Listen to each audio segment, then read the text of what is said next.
हम लोगों ने देखा कि किस प्रकार से यूडीएफ और एलडीएफ सनातन विरोधी पूरी तरह से बनने की होड़ लगी है। एक तरफ यूडीएफ जमात इस्लामी और मुस्लिम लीग जैसे पार्टियों से खुलेआम समझौता करती है, खुलेआम काम करती है, वहीं हमें रामायण पढ़ने से भी रोकने का काम करती है। मंदिरों के सामने फांसी लगा दिया जाता है। ये कहीं ना कहीं एक कृत्य कोई और नहीं, यहाँ की बैठी हुई सरकार करती है। एलडीएफ जो भ्रष्टाचार के साथ साथ हमारे आस्था के केंद्र भगवान अयप्पा को भी नहीं छोड़ा है।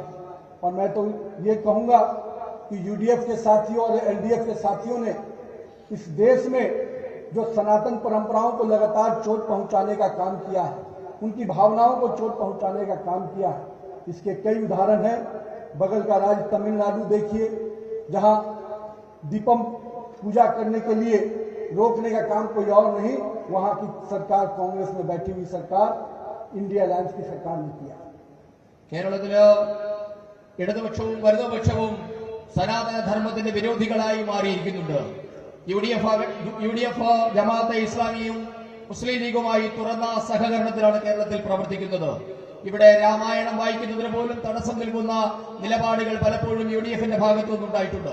ക്ഷേത്രങ്ങളോടും അവര് ശത്രുതാപരമായ മനോഭാവമാണ് വലതുമുന്നണി സ്വീകരിക്കുന്നത്. അതേസമയം ഇടതുമുന്നണിയാകട്ടെ അഴിമതി ഭരണത്തിനൊപ്പം കേരളത്തിലെ ജനങ്ങളുടെ വിശ്വാസത്തെ തകർക്കുന്ന സമീപനവും സ്വീകരിച്ചിട്ടുണ്ട്.